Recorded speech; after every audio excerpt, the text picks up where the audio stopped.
Hello and welcome to That Guy's a Maniac podcast. Today we have reached the end of our first season. We will be taking a little bit break over summer. We'll be returning in the autumn with a new improved season 2. And yeah, that's the big announcement at the start of it. But as always, I must mention who we are. My name is Richie, and with me as always is Farley, aka Kunzi11. Farley, tell us where we can be found. Hello, you can find our video game content all over the internet. So the home base, the HQ for That Guy's a Maniac is www.thatguys.co.uk. But you can also find us at That Guy's a Maniac on Instagram, YouTube, Facebook, and Twitter. And that is all one word, lowercase, at That Guy's a Maniac. Yeah, cool. And of course, such quality programs we've been brought to you.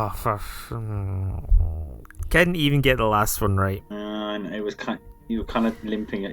I limped when it. Yeah, I know. I was limping it like. Yeah, we've got to introduce myself. Yeah, and then the wheels finally came off the clown car at the sponsor. So my talking is a clown car to you. It's a wonderful metaphor. It comes out. You can see it's a clown car. You know at some point the wheels are going to fall off. And 20 Mr. Giggles are going to fall out, but it's just a case of when. And for that one, the wheels, pushing a record for how long the wheels stayed on.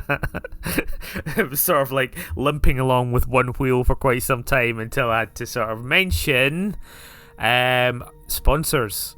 And as oh god, I can't even do that particularly well either. I was launching back into it. I was going full force. Put the wheel back on. But yes, such quality broadcasting as the previous 50 odd episodes that you've listened to couldn't come for free. We've got sponsors. Who's sponsoring this episode? Thanks, Richie. This week we are kindly sponsored by the Oikos of the Olympians. That's the Oikos of the Olympians. And if you've got any orichalcum to trade, you can get some wonderful gifts from the Oikos. Thanks, Oikos. Cheers, Oikos. We couldn't do it without you. Could not do it without you. All right. Okay, so I think since it's our last episode of Season 1, I think it's appropriate that we launch into our most featured regular feature, which is the What Are You Playing? The What Are You Playing? Yes. But before we go into it, do you have any announcements? I don't have. I have a minor announcement. So I've been standing up and talking all day, so I'm a bit croaky. So I've got a honey tea here to hopefully soothe my my tones. My tones are not dulcet. My tones are raw and frayed. Raw frayed vocal cords. So in order to fix my tones, you might hear me sipping on a honey tea, and I might get smoother as we go along, or I might just start making screeching, scratching sounds.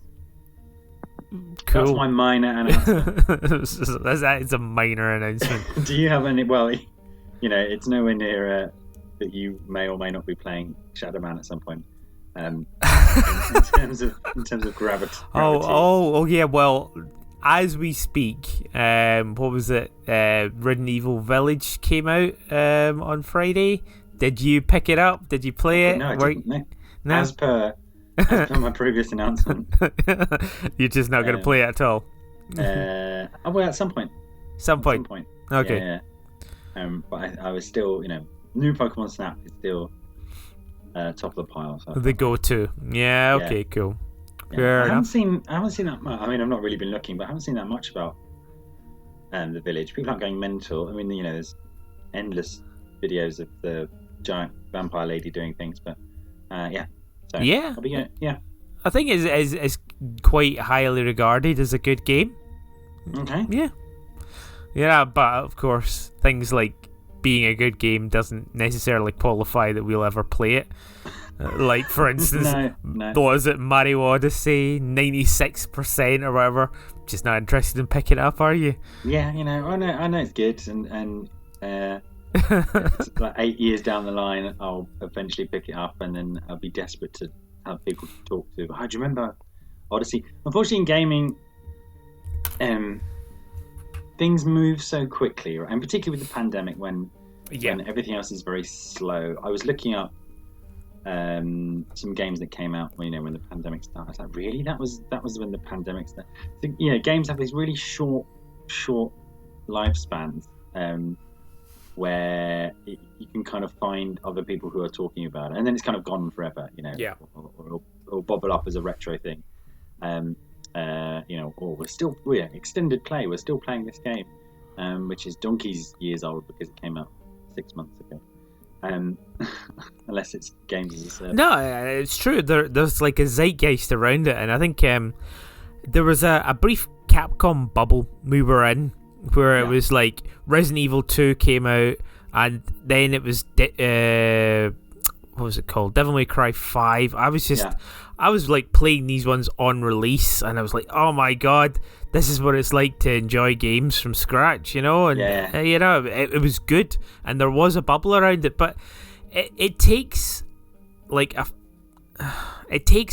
good game on release to really grab you as well. Otherwise, you just get stuck with what you know, and I hate to say it, but re-releases just don't hit that spot.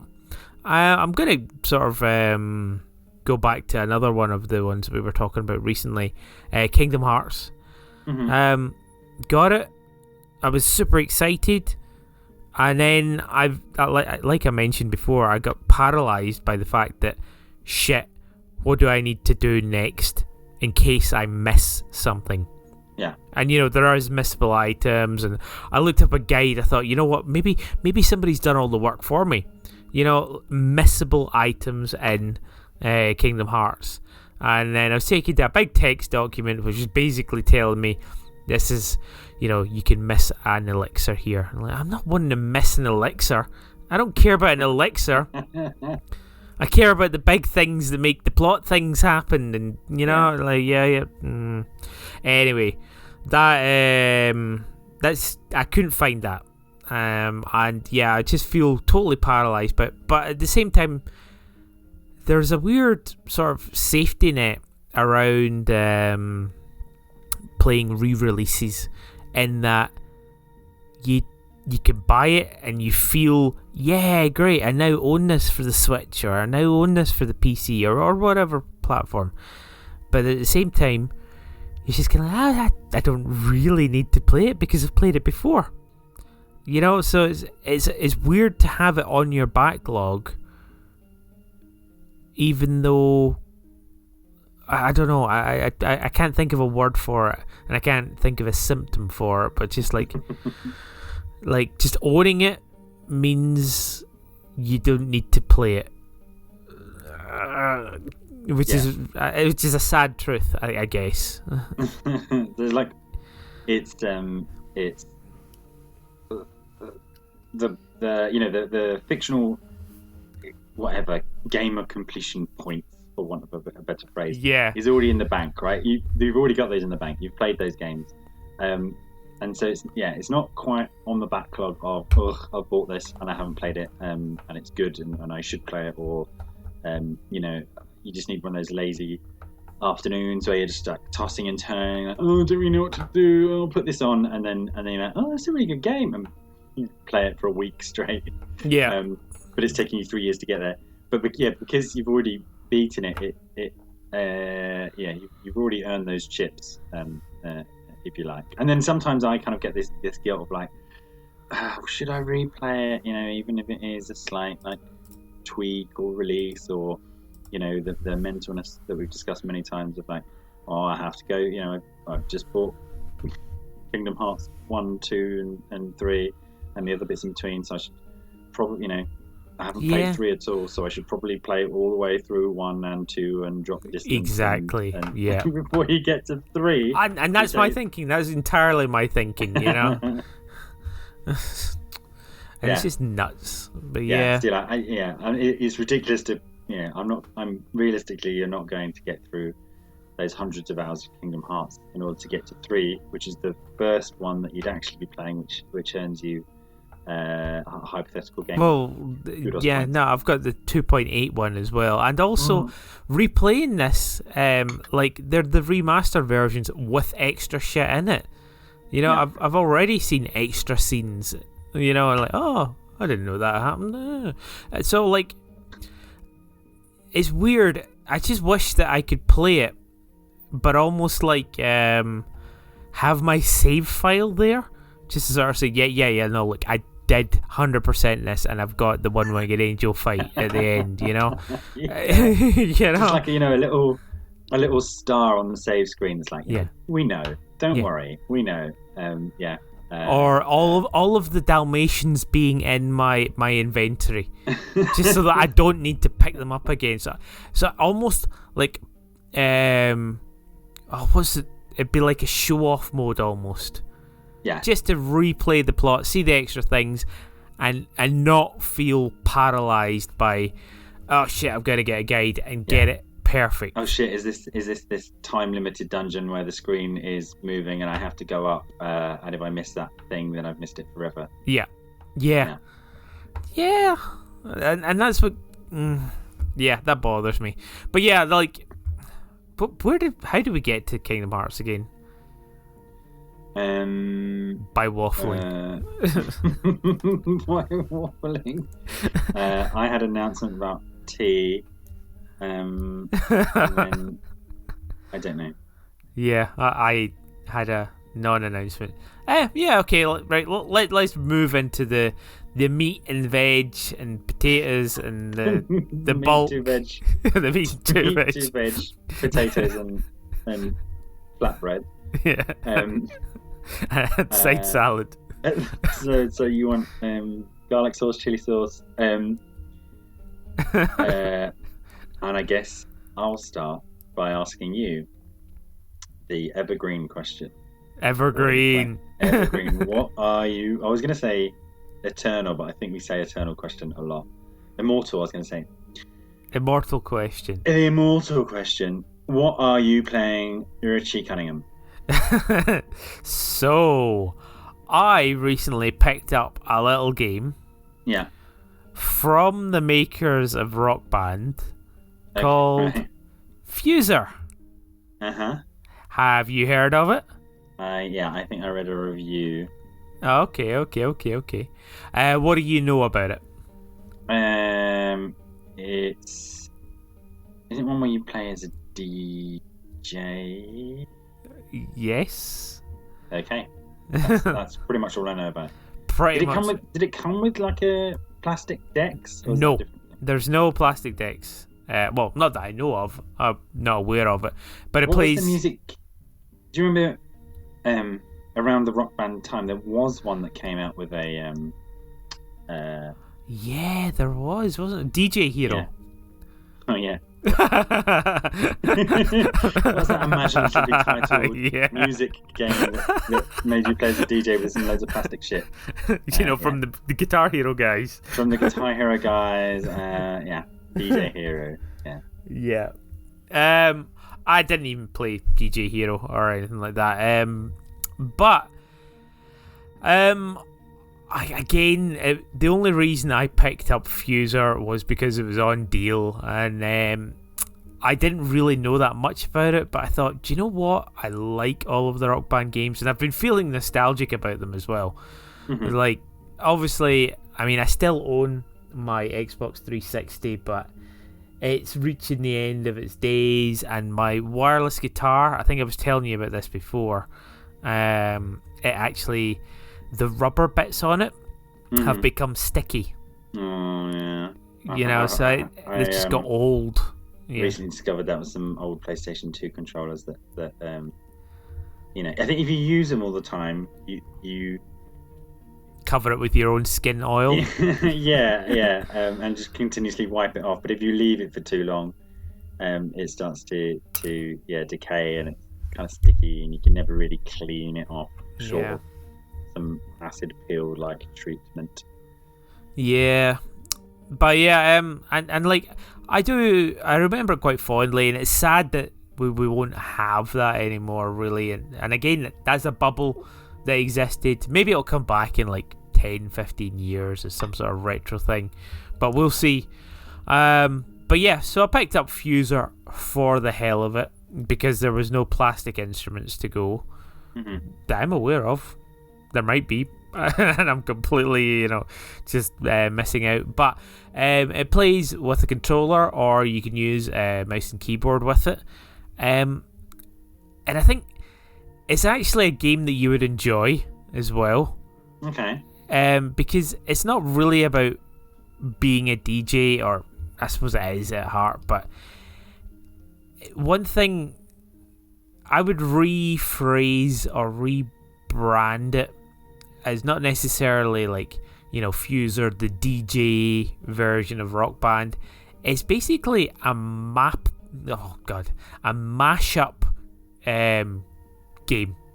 Okay. Just basically, you have 4 options down the bottom, and it's basically, if I say basically one more time, I'm gonna fucking end myself, man. Fundamentally, yeah. So you've got these four colors down the bottom that map to the like A, B, X, Y on your controller, and each one of those colors correspond to a bit in the track, which is a little bit. So it's either the drums, or it's the musical bit, or it's the vocals, and you basically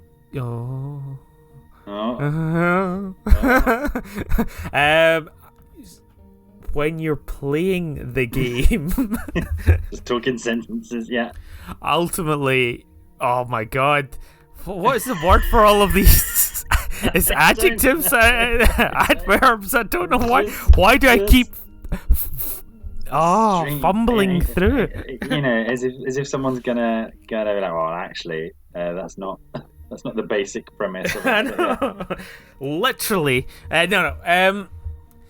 So what you end up doing is you mix different tracks together, and so it's cool, fun things to do, such as like taking the bass line from Lady Gaga, Born This Way, adding the vocals of Linger by the Cranberries to the music that is in the background of Chubbawamba, Tub Thumping, and you've got the drums of like Dr. Dre, and it's just like you end up doing this and playing this. And I actually spent ages just on the freestyle. I spent like half an hour not even making any progress in the game, but just playing about, making mixes, and just like just doing this over and over, and it was so much fun. Just like I was gonna say, because occasionally we talk about music, and I really, there's some songs that just kind of really get into my head, and I obsess over and download endless kind of remixes, but I lack the musical understanding to talk about them. So what I'm really interested, just from this premise, right, and looking at a screenshot, is it just a hot mess, or does it all kind of, is it really hard to make a? Oh no! Whatever they've done, whatever magic they have done, they've made it just. It is flawless. I mean, obviously, there's things like beat per minute and all that sort of stuff, but it kind of gets handled by the game itself, so it does sound really, really good. And it's so, like, I was worried about that as well. It's like you start off with like Lady Gaga, Born This Way, you sort of move into Push It, but as you're doing it, you're switching it, and it just sounds flawless. And there's cool tricks you can do, like you can mute a disc, or you can have like 3 or 4 drum samples in one, just blooming killing in the name of fuck Yeah. you, I won't do what you tell me. And you got like 3 bass drums on the go, and it's good, and it's really, really good fun. But the mashups that come from it as well, and they included such properly memey songs as well. So they've got Rick Astley in there, they've got Aha, they got a whole bunch of 80s stuff. They've even got Dragostai Till Die, the Numa Numa song. Oh, yeah. Yeah, so it's so much fun that, like, you know, you can be remixing, playing about with Alanis Morissette doing Ironic, and then it suddenly breaks into My Hee, you know. It's just such good fun. And again, like I said, there's very few games that I will play where I'm not like getting a score or not making some progress. And I was just fucking about playing with this mashup generator.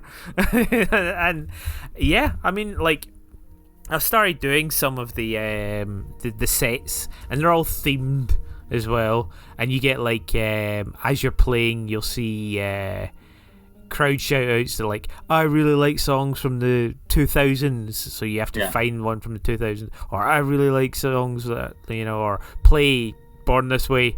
I don't know why it's the one that I keep going to. I think it's the as you can just see, like, that's the song that basically holds your remix together, and you're just remixing everything pretty much over. yeah Born This Way. Yeah. Pretty much. Yeah, I can see that if I ever did play it, like, it's just going to be Take On Me, and then bringing everything else in. Yeah. And again, you spend ages on that, and like, and sometimes you just pull off something that's amazing. Like you'll be doing Take On Me, you know, with Salt and Pepper's Push It in the background. Yeah. And then you just choose the right moment. You just click it at just the right precise moment, and you get EMF. Boom! It's unbelievable. And you're like, oh, this is amazing. Oh man, can you imagine? Yeah, this came out like 15 years ago, and you just have these. Basically, someone just playing Fuser whilst everyone else is just, you know, having a smoke and having a drink behind them all night. I mean, that was just, you basically have like a cheap ass DJ. Actually, you say that, room. But every time you launch it, you have the option to join somebody's set, and they have like pros at this game who do sets, so you could actually just do that. Wow. Yeah. And like I say, it's fantastic. As a beginner player, I'm having a lot of fun. And I was playing through the campaign, and I wasn't doing great. There was a whole, it's just on the second one where you actually have to like mute certain bits of the track at the right time, and then unmute it. And I got the whole control dysphagia, which we coined last week. Yeah, a new medical term. A controller dysphagia, and you just can't do that. Like, if you press the wrong button, it's pretty much game over. And I kept on doing it and annoying myself because it's weird. The order that they have it, at the very top is B, then it's Y, then it's X, then it's A. And it just, that order doesn't fit in my head at all. To the point where I actually put the controller down and switched to keyboard and mouse and reset the keys to be in the right order. Like I did. I was just like, you know what? I'm just gonna make this right. Yeah, you guys, I don't know what made you choose this order, but it doesn't fit in my head. So I'm gonna make it fit my head, and I mean, that's fine. It actually makes it a lot easier, and it's weird. It actually feels a little bit like playing a first-person shooter because I mapped everything to the keyboard and mouse. So, but I'm actually just DJing at the same time. My and yeah, it's like as a game, and it's weird. We've been having this little conversation recently about how we don't talk enough outside the blog. I wanted to talk. Yeah, you're bringing that into the podcast. Even that isn't sacred and is now being brought into the podcast. Meaning we can't even talk about how we don't talk to each other. No. I'm trying to eliminate that. Okay. But yeah, I wanted to save the secret of Fuser and have this conversation for so long. But it was like, I was just sitting there, I think it was like Saturday afternoon, I got an Aperol Spritz in one hand, and I'm just, listening to like Colombian beats and, mixing in Alanis Morissette and fucking loving it. And I was Born This Way? Born This Way, yeah. But yeah, and I wanted to talk about it, but I felt as though it had to be for this podcast. It's weird. Okay. But been there, done that. It's good. Yeah. But yeah. Yeah, it's cool. It sounds like, if we ever get to hang out again, just something really boring that you and I can do for hours and hours on end whilst our other halves, like, after Judges. 5 minutes. What do we do? Okay, can we do something else now? Why are you still playing that Aha song? Just dropping in Born This Way at different points. Fuser does have a massive catalogue as well, and of course tons of DLC, so it's all paid for content and stuff like that. But like, there were certain tracks I just didn't even think about it, and I just straight up bought. It was like, talk us through. It was 99 Red Balloons, one of them. Ooh, is that on the list? I don't know. I don't think it's even there, annoyingly. Maybe we should just do a podcast which is just our hour-long Fuser set. Yeah, absolutely. But yeah, I think EMF was on there, and Tub Thumping. I was like, there was no way I wasn't getting Tub Thumping. Yeah. But yeah, I'm trying to think what else there was. There's so many fun songs, and again, they're all through history, and they don't shy away from rock stuff as well. So they've got like Rock the Casbah. How cool is that? I don't know why I'm saying it. Everybody knows what Rock the Casbah sounds like. Yeah, it definitely wasn't that. Yeah. Do. I think that's pretty good. Yeah, that was good. But yeah, anyway, you just straight up buy these things, and I didn't even regret it. There's tons of stuff I don't know. Like, I'm an old man, I don't know this modern music. I don't know what Cardi B does. I think what's a Cardi B? For me, I'm an old man. A Cardi's a jumper with an opening at the front. With some buttons if you're lucky. Yeah. But yeah, there is definitely a lot of tracks I'm just like, I do not know who you are or what you are, but you are now the baseline to my remix of Born This Way.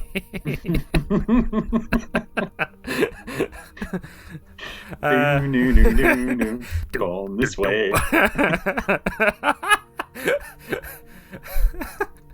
But yeah, cool. What is it out on? I don't know. I bought it on Steam. I could look it up if people care. I'm looking. I've been trying to look, but unfortunately, they've got a rather interactive website. Oh, which is bastards! Taking ages to load. I just show me the platforms. Show me the platforms. If you just do the Wikipedia, because then it says on the left hand side. Jolene. Oh wow, Jolene's on there as well. Yeah. You got like Livin' La Vida Loca, Boombastic, Here Comes the Hot Stepper, Venga Boys, We Like to Party. On Switch. Oh. Is it on Switch? Yeah, apparently. Oh. Nice. Comes at a time when I do not need an extra game. I definitely... it doesn't count as a game. It just counts as an experience. It's it's an app. It's a lifestyle. Blah blah blah. Yeah. But yeah, oh man, there's a demo. All right, okay, I'm downloading the demo. brilliant, fantastic. Oh, that's awesome. Yeah. The wonders of the one time that the Nintendo account system, which we've talked about how awful it is, but you can. I do like the feature that you just click on the website, like, yeah, I'll download that demo, and then by the time I log in, gotcha. And yeah, you just download it, and then it's just waiting for you there. Yep. Oh man, but yeah, I can't wait to hear your responses in season 2. On season 2. Yeah, season 2. Nothing but Fuser, the Fuser episode. We just do dueling DJs with the same 3 songs. Yep. Great. Right. Okay. You should ask me what I'd give it out of 10. How many beats per minute would you give it per minute? I'll give it Jolene beats per minute. Jolene beats per minute. Yeah. That good, eh? Yeah. Oh, no. I'll give it Bonnie Tyler's Hero. Holding out for a hero out of 10. Yeah. Nice. Do you reckon you could? It's a segue into being a proper DJ. Absolutely not. In the same way that playing fucking Guitar Hero does not make you a guitarist. Absolutely not. Okay. I think it looks from my 2-minute look of it. It does all the heavy lifting. the actual does. DJs, yeah. Do themselves. They're rather dropping records. Great, that sounds exciting. It's one of those. I was complaining about this. I was listening. This is a sad confession. We're being very open and earnest and transparent on the podcast today. So I was listening to our own podcast. Oh gosh, that's like licking your own testicles. Yeah, it's like smelling your own farts. And it was when I was complaining about, like, why does Square Enix keep releasing secret things that I would love to know about but I just don't hear about, and I feel this is one of those things. Until you mention it, I've not heard of it. I bought it on a whim, and then I was just like, this is a fucking mashup generator. Why has nobody sold it to me? Why is nobody talking about it? To find out that, like, 6 months ago, everyone was like, yeah, Fuser's really... you should get on Fuser. No, like, I actually have only heard negative things about it. Oh, really? Yeah, and I think people were just kind of like, oh, yeah, it's not very good, or whatever. And like, okay. Well, I mean, I'm not that interested because I don't want to be a DJ hero. And I thought, yeah, I'll pass on it. And I just got it on a whim because it was cheap. And then I was just like, this is an amazing concept. Yeah. Why is not more people talking about this? And obviously there is a community, and you do have people who are doing set lists and stuff like that, which is cool. But yeah, like I don't know how many other games or things like this. I mean, because maybe it's more of an app than it is a game. I don't know. It depends on your point of view. Maybe not worth going. Yeah, don't pull that string. By Bananarama. Penis by Bananarama. Penis by Bananarama. I'm your penis. Wow, you completely... On reflection, was that joke worth it? No, it absolutely wasn't. It completely derailed me. I'm your penis. Born this way.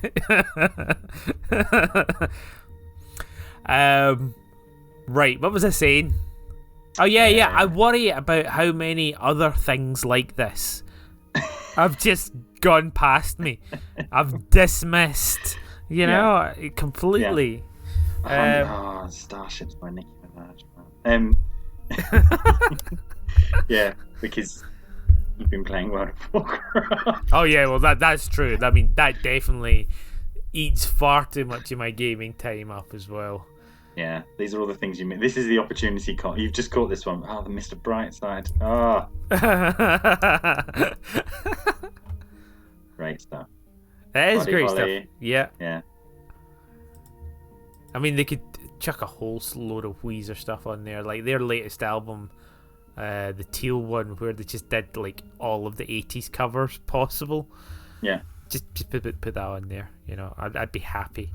You know. Okay, we're at a risk of turning into a boring music podcast. The only kind of without music. Podcast without music. The only kind of podcast more boring than a video We could game talk podcast. about Call of Duty and actually call ourselves a codcast. Yeah. Yeah. You could play Call of I think the last Call of Duty I played was 2. I like, because it's on the Blizzard launcher. I don't know if you know that. Like, No. Yeah. Oh, Activision, Blizzard Activision. Yeah, exactly. So, like, I do get like Do notifications. you occasionally accidentally click into Call of Duty? Like, no. No. Where's my swords and magic? I don't understand if I can't throw a fireball. you and your Your D&D. your secret fantasy fetish that you kind of had a self-realization moment of mid-sentence on the podcast about. Yeah.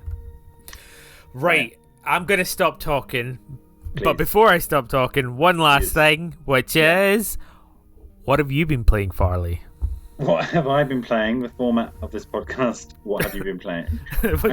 Actually, the format has been, what has Richie been playing? Let's just end it now. There we go. That guy's a season 1. So if we get around to second games, the 2 games I'll be talking about this week are free games. They're both in different ways. The first one, which I've probably got less to say about, was Pac-Man 99.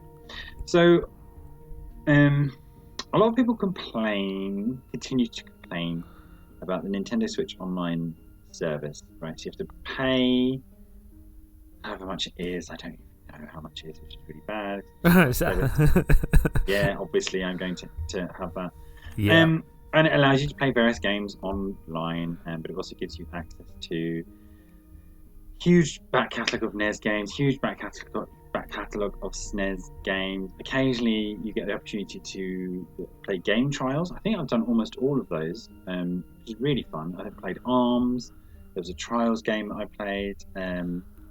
This little taste, you get like a week to have a go with these games you might not buy.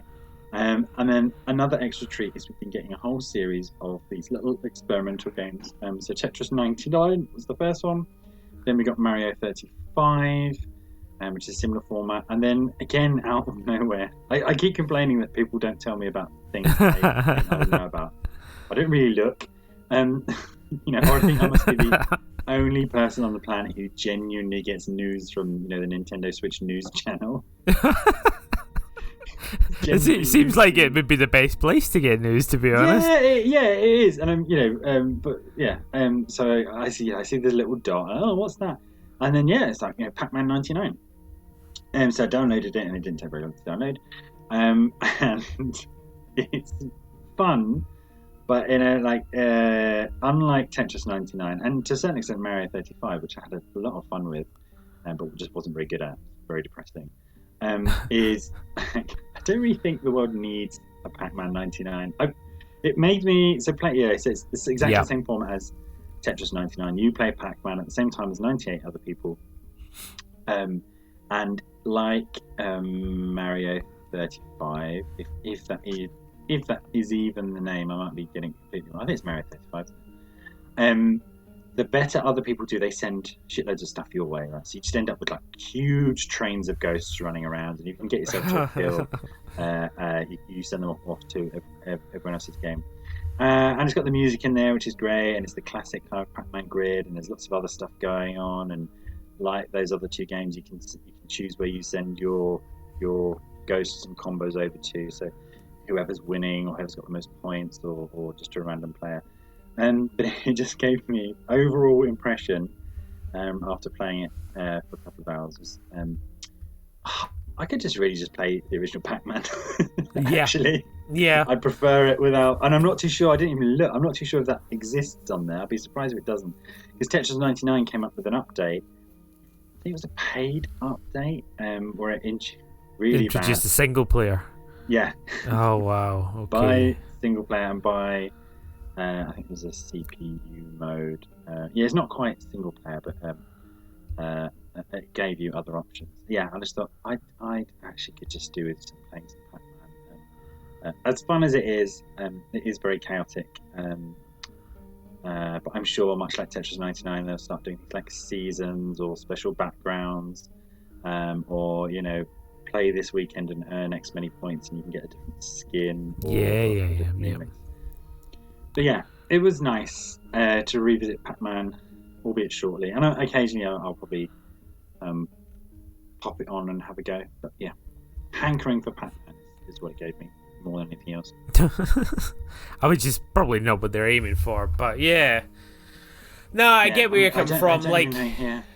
So this 1 versus 100 is ultimately just a reimagining of the Battle Royale, but now with retro games. Yeah. And now, instead of playing just normal Pac-Man, you get shafted by other players. Yeah. You get, much like Tetris 99. Yeah. You get shafted by a housewife called Eileen, or endless accounts called Grandma, who are don't play any other games, are these secret world champions. There isn't really. You get Pac-Man Switch, not really. Namco Museum Archives, Pac-Man Versus multiplayer only. Championship Edition 2 plus. Championship Edition Pac-Man's supposed to be quite good. Okay. But I just want old school Pac-Man. Maybe Namco Museum Archives. Oh. Maybe not. Yeah, no, it's bound to have it. Like, of all of the packs that are going to have it, it's going to be the Namco one. I'm having a look. Including 11 titles. Does it tell you the title? It does. Galaxian, Pac-Man, Xevious, Mappy, Dig Dug, The Tower of Druaga, Sky Kid, Dragon Buster, Dragon Spirit, New Legends, Splatterhouse, One Paku Graffiti, and Pac-Man Championship Edition. There we go. Yeah, there you go. Another retro collection to download and never play. I've still got like all the Mega Drive back catalogue, which I haven't. Yeah, don't do that to yourself, man. Yeah. Yeah. I got a gift of this little mini Mega Drive, but it isn't like the official one. It was some, and it was good. It had controllers. Oddly, it had infrared controllers, which ultimately meant you had to point it directly at the machine, which was a weird feeling of like, I'm holding the controller, but I need to tilt it forward so that it's pointed at the machine. It had like a ton of Mega Drive games and a bunch of other fake games that never really came out for it. The Mega Drive, you know how it is. Yeah. It is. And I think I ended up playing Streets of Rage and Bonanza Brothers. Remember Bonanza Brothers? No, I don't know. This weird sort of like. Do you remember Mr. Chips from Catchphrase? Yeah. Yeah. Basically, it looked like two of him, but like Blues Brothers. So one was short and one was tall, and they had sunglasses.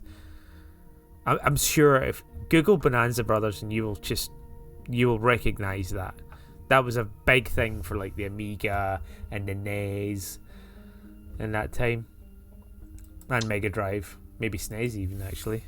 I was just looking. I was listening. Pac-Man 99 has a shit ton of paid DLC already. Themes, then a theme mega pack. Okay. What do you want to look at? Bonanza Brothers. Yeah. It rings bells. It must, like, it's a sort of, it's a heist game. God. Yeah. As it just brought back all the memories just by seeing it. Yeah, it's those two guys who remind me of that Status Quo video. Yes, straight up. It's not Status Quo, it's Dire Straits. Dire Straits, sorry. Going out of my mind. Yeah. Yeah. They look like that. Yeah, or they look like Mr. Chips from Catchphrase. Yes, as you were saying. No. It's actually... That was like... Yeah, that's almost as good as my rendition of Rock the Casbah. Maybe. I wonder if the catchphrase theme will make it to user. To what? Oh, Fuser. to Fuser. No. But that would be cool. Like, the other thing is... shit. I've just remembered. I haven't unlocked instruments. So, like, you can pull out like instruments in the middle of songs and things like that. So I have no idea how that plays out. Can't wait. Right. Yeah. I was talking about... Bonanza Brothers. Great fun. 2-player game. You do a heist and things like that. And these are old fun games, but there's just too many of them. Too many old retro games. Too much history. Too much game history. Yeah.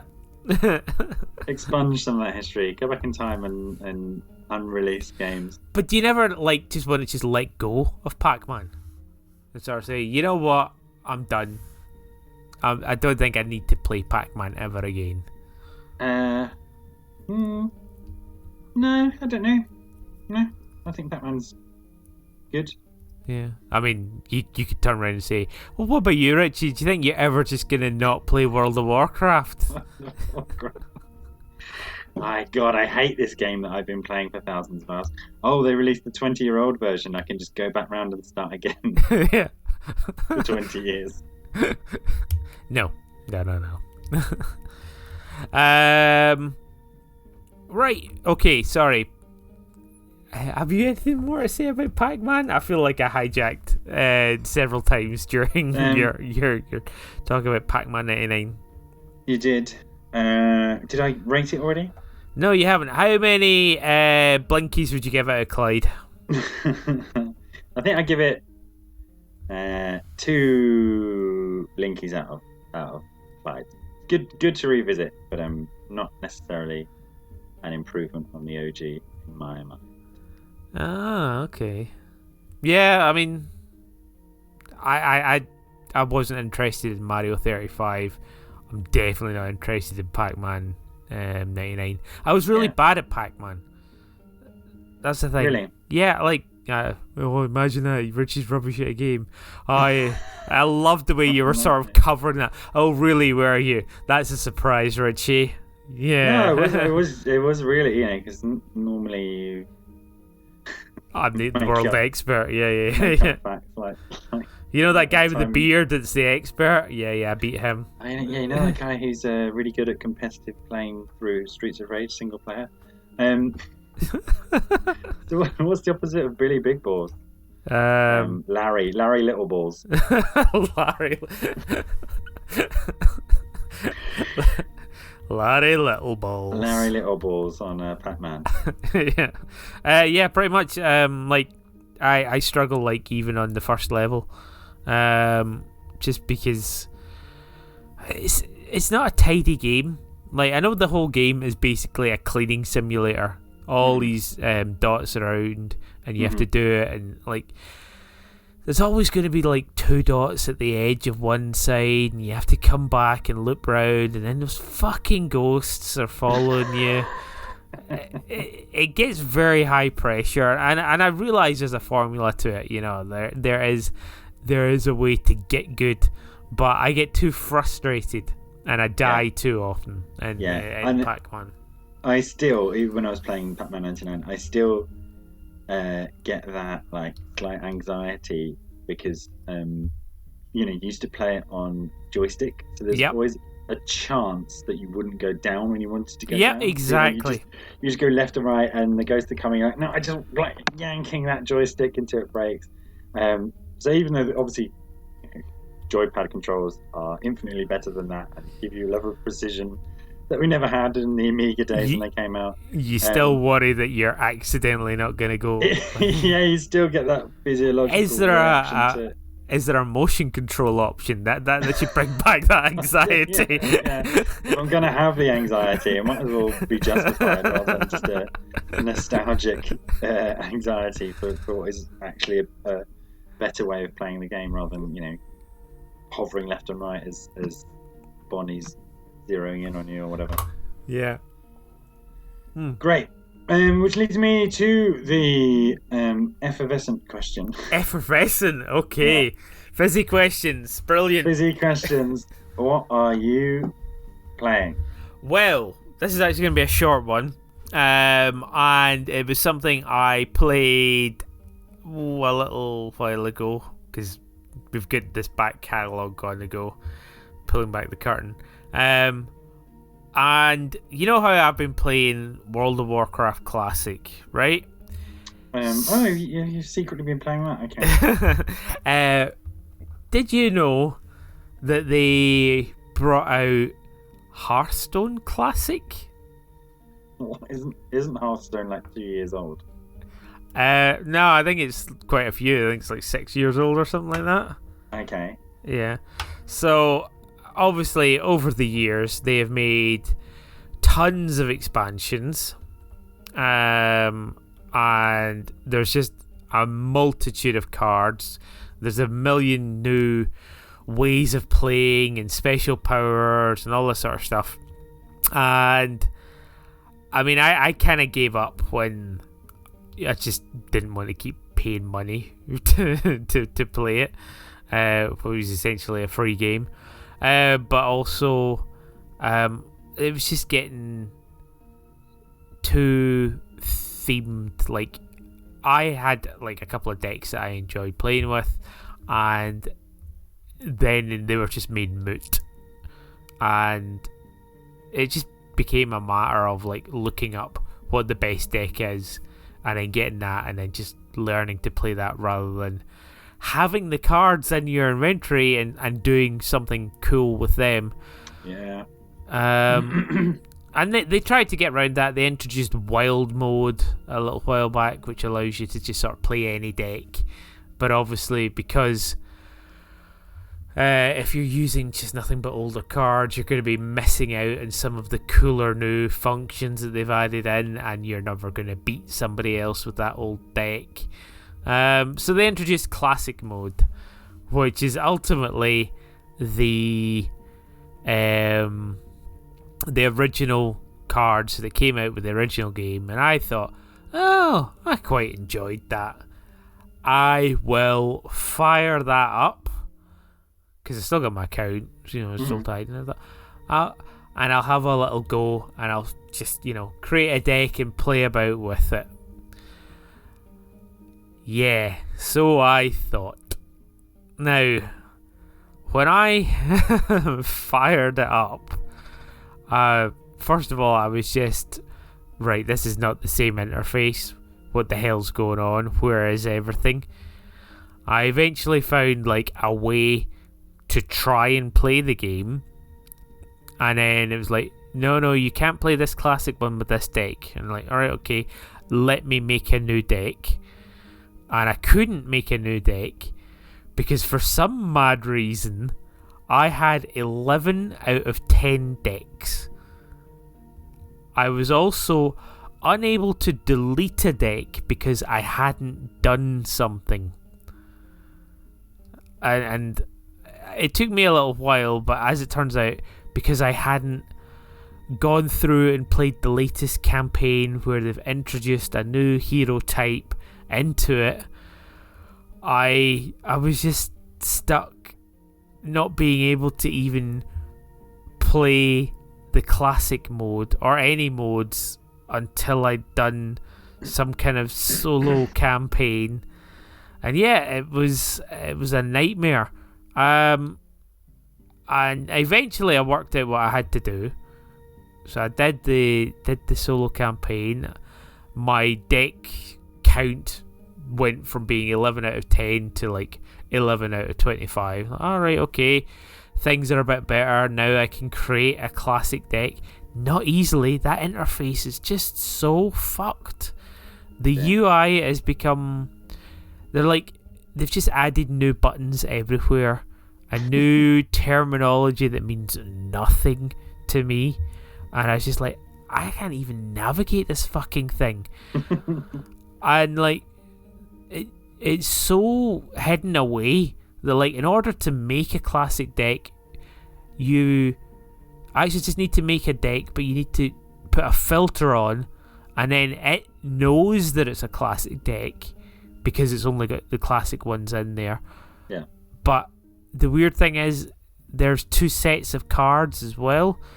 So when the game originally came out, the classic mode, a lot of the cards eventually down the line got nerfed or changed or whatever. So you have 2 versions of the same card existing in your collection, and like just trying to navigate this was just an absolute nightmare. And of course, you're doing this on touchscreen on your phone. And you're like, oh, what am I doing next? How do I go here? Why am I learning about some demon hunter girl? What is going on? And to play a game on Hearthstone nowadays is an absolute nightmare. Unless you've had everything set up or spent at least 6 hours in your collection working out what each one of those UI buttons does. It is not a friendly interface. So basically, fuck Hearthstone. Fuck Hearthstone. Wow. Yeah. It's like, I was just so sad because all I wanted was like, oh, okay, they brought back a classic mode. I should just be able to play it. Yeah. But no, it was like every hurdle around the whole thing, including the sleek interface that they used to have, completely gone. And you know, like great, you've got a fully voiced story campaign. Great, good for you. How the fuck do I play the game? You know, and it made me very, very angry over and over and over. And I kept coming back till I eventually got to the point where I was able to make my classic deck and play versus a character, and not even a character, another player. I like, great. I did the thing. I felt the nostalgia, and I went through hours of pain to get to it. So yeah, fuck Hearthstone. I'm done with it, man. Okay. But speaking of Hearthstone, did I ever tell you that I had like a YouTube channel for it as well? No, you didn't tell me about a secret Hearthstone YouTube channel. Like it was an experiment that I did a few years back, because I had a deck that I really enjoyed playing with, and obviously I can't play with it anymore, or I'm not allowed to, or whatever. But it was basically everything was random. Okay. I got the cards that had the most amount of random effects or random things that could happen, and basically I was a nightmare to play against. It was just like, oh my god, I've got rid of a thing. Now you have 2 things. Why do you have these 2 random things appearing? And of course, like, there was less of a plan, and it was just more like, oh, this thing's happened. Now I'll need to work out how to play around it. And of course, it would just be pissing off the other people because you know, they've got their planned out decks and planned out strategies and stuff like that. And yeah, I recorded quite a few, well, 6 6 of the games, and it was under the alias the RNG Mage, as in RNG as in random number generator. And I thought, thank you. Yeah, good. And yeah, that was fun. But then I stopped. I don't know, because it's I think it was just more of an experiment on, can I, you know, stream and capture, and I could, and I did it, and great. But you know, it's like I didn't know anything about streaming or Twitch or anything like that, so it was kind of like I was just putting a foot into unknown territory as a hobby more than anything. But yeah, I'll send you the link to it, and you can not care about a Hearthstone game. Yeah. I'll like it from that guy's Maniac account. Yeah. Subscribe to I think I might have already done that as well. RNG Mages videos. I never see them come up on my feed. Well, actually, that segues very nicely into the next game that I was going to talk about, which is Magic: The Gathering Arena. Ah, okay, cool. So yeah, I do like card games, trading card games, collecting card games, whatever.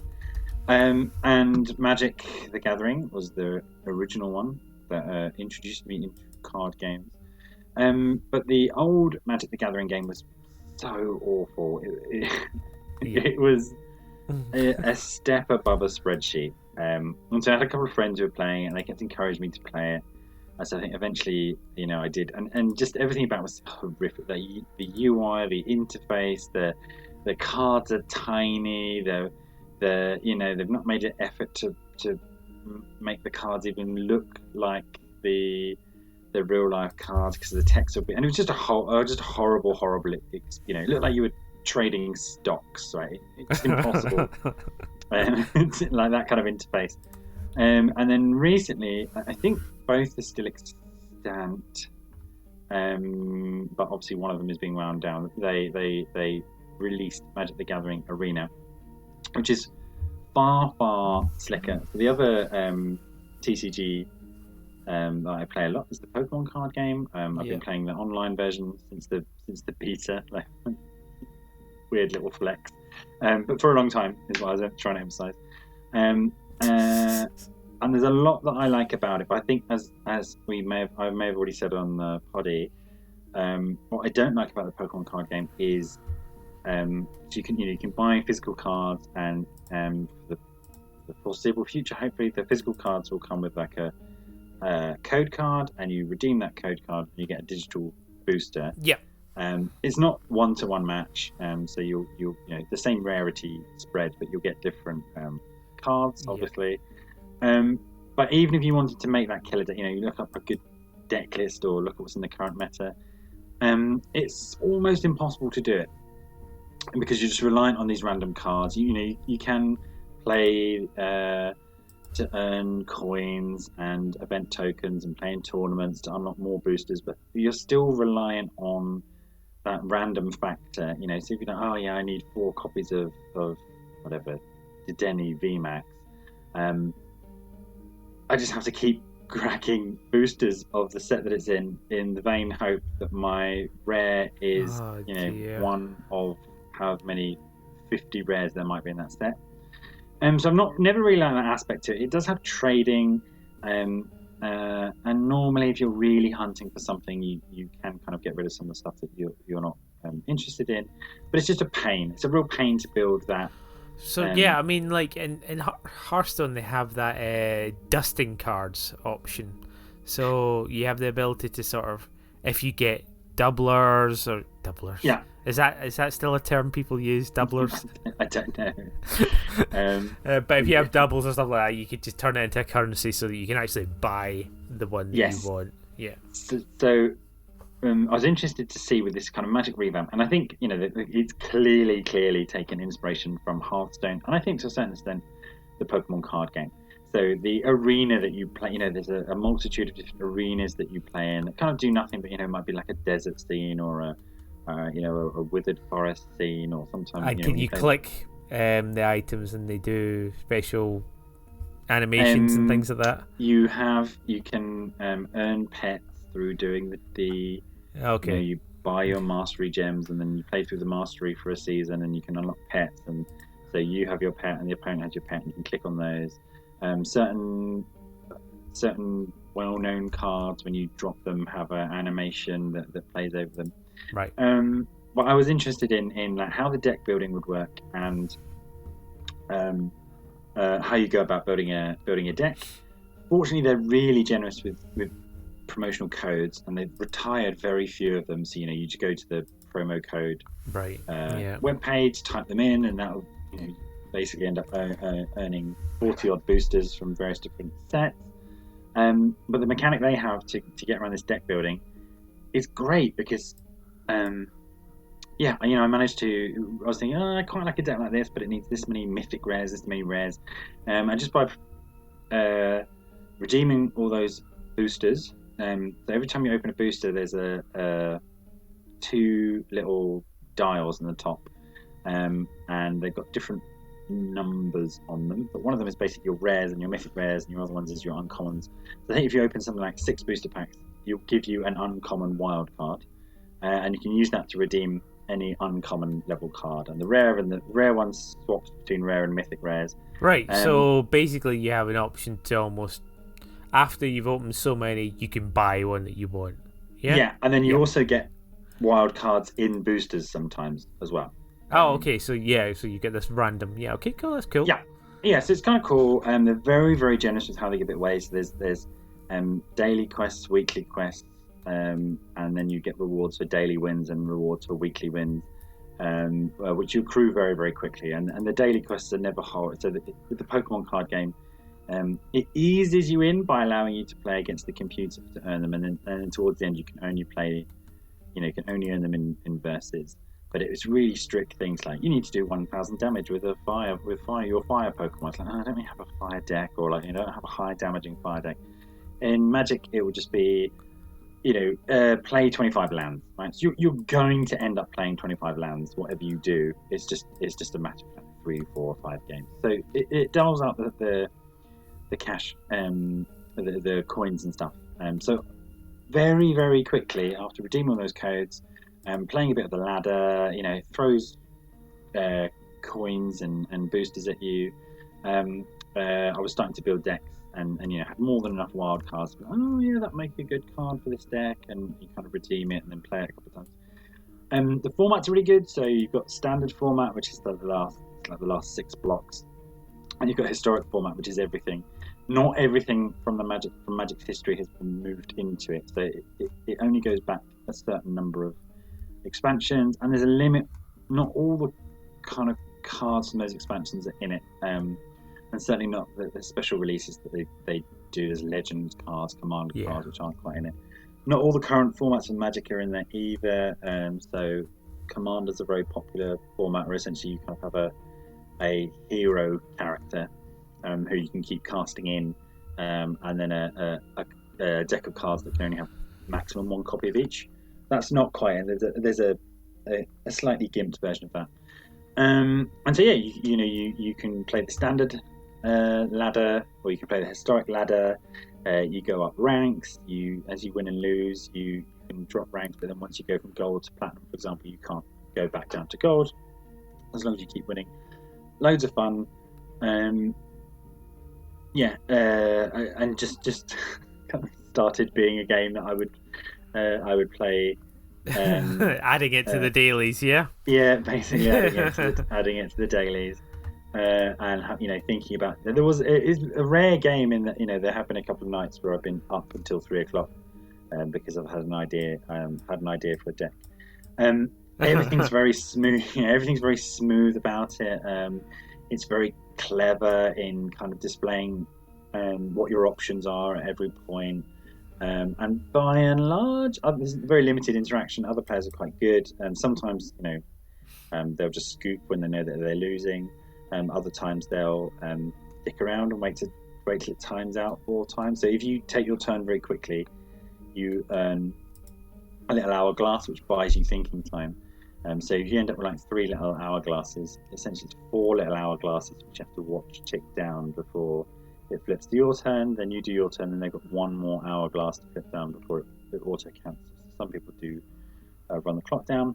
There's a Friday night Magic thing. I'm not too sure if we have in this country, but in America it would be a big thing where you go to your local Magic store and you have a special event. You get promotional boosters, or if there's a new set coming out, you play that. Okay, cool. There's every Friday night there's a special event, and you can earn 2 rare cards by having a win.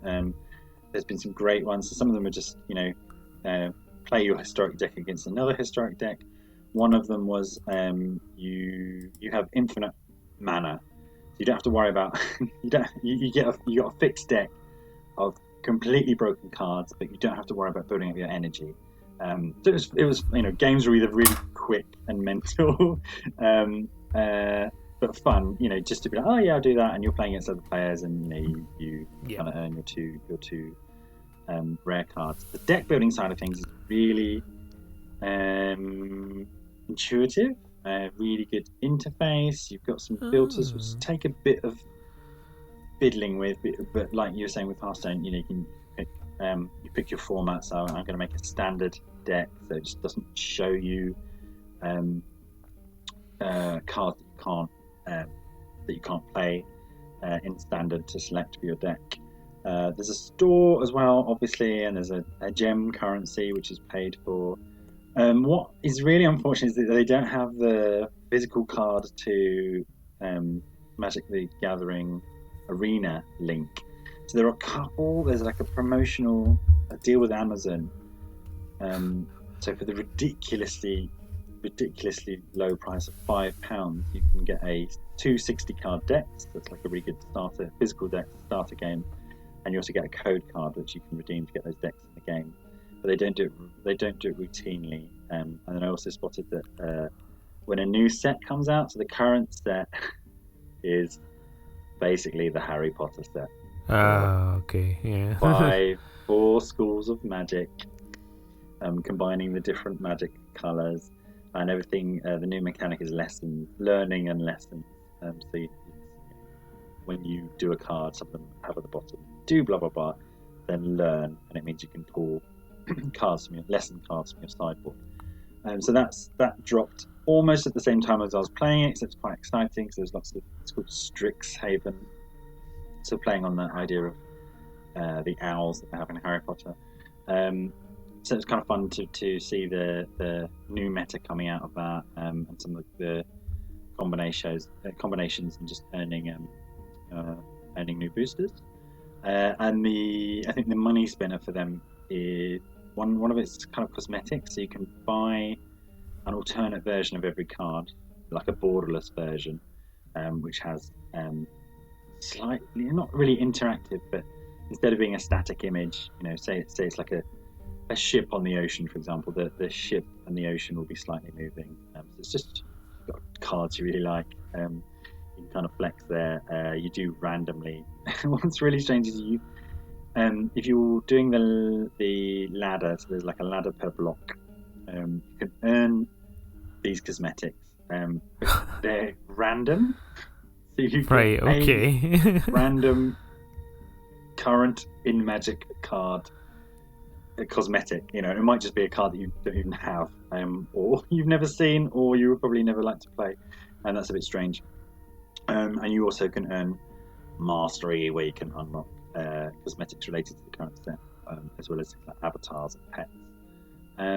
So yeah, really enjoying it. Finally joined those friends, so long time listener of the show, Professor Toad.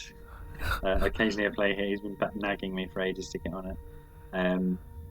But similar-ish to Hearthstone. I think playing in the standard format's quite nice because it kind of limits the silliness. Historic can be a bit hit and miss. So I've played a couple of games where I can't even work out what's going on, right? Because they've got this, even though it's not the full history of Magic in there to make these really broken combos. There's so much going on. Like, I don't know what you did.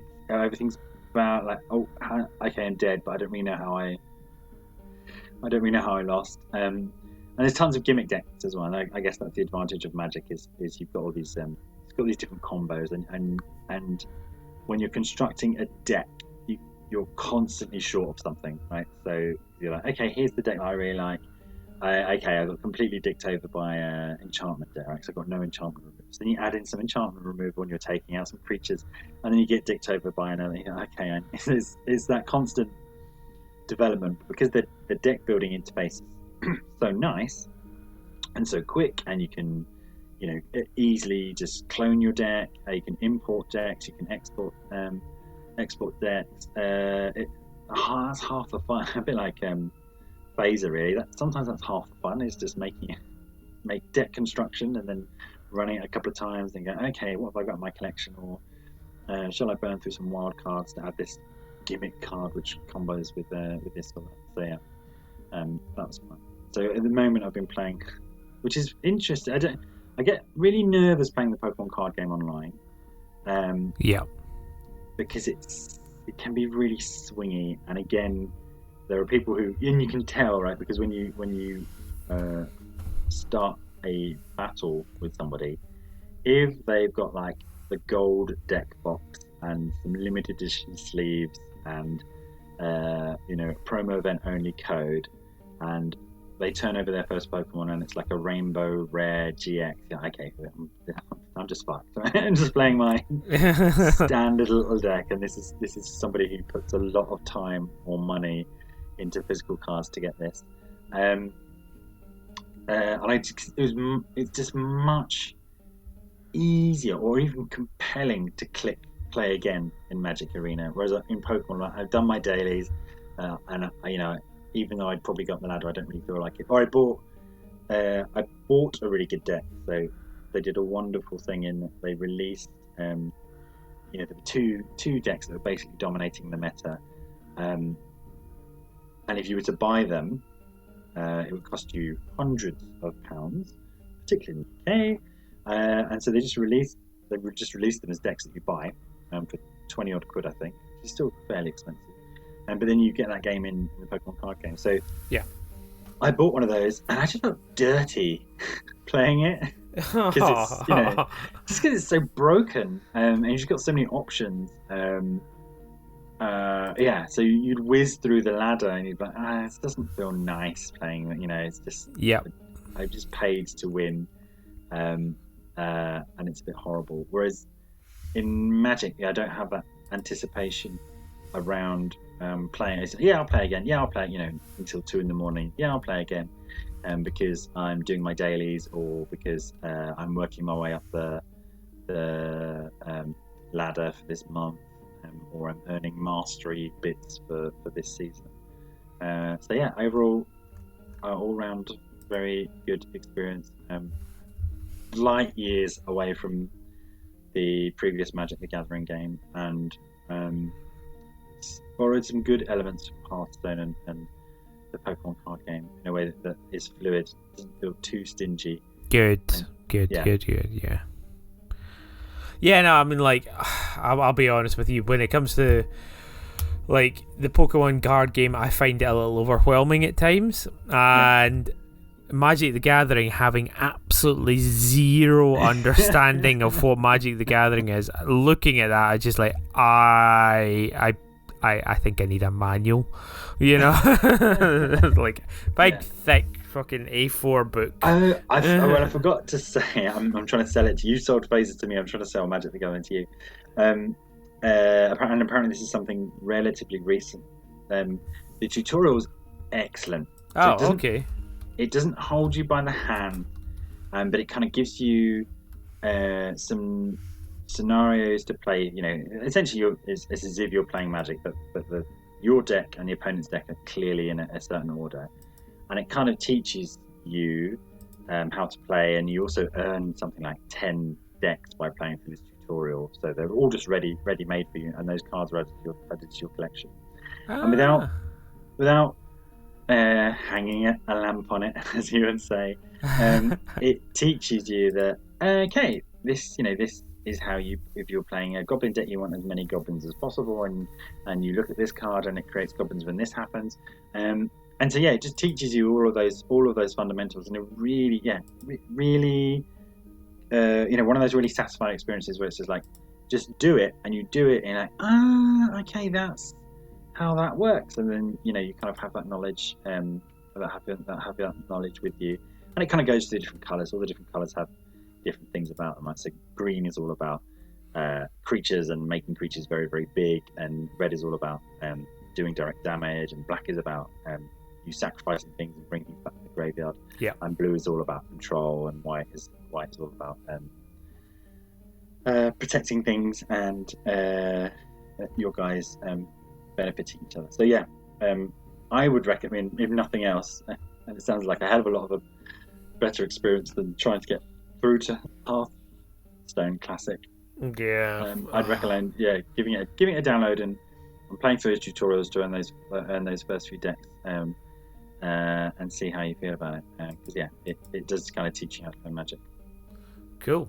Well, good news is I've actually downloaded it. Whilst we were speaking. The bad news is despite me recording a podcast, it has decided to launch as well as. So right now, here we go. Before, as I was talking, you're now ardent magic the gathering player. Let me know how you get on, and can add you as a friend, and we can maybe have a game or two at some point. Cool. Right, so I think we need to bring this episode and season to a close. It's been emotional. It has been emotional, and we'll see you guys in the fall. Oh, are we saying fall? I like the fall season. Like I like the idea, like when all your TV programs are starting up again in the fall.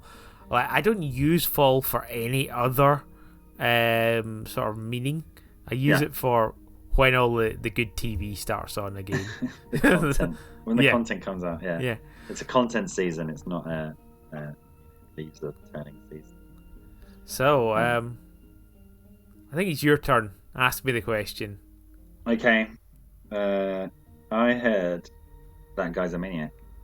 Why'd he bite me? Oh, why'd he bite me?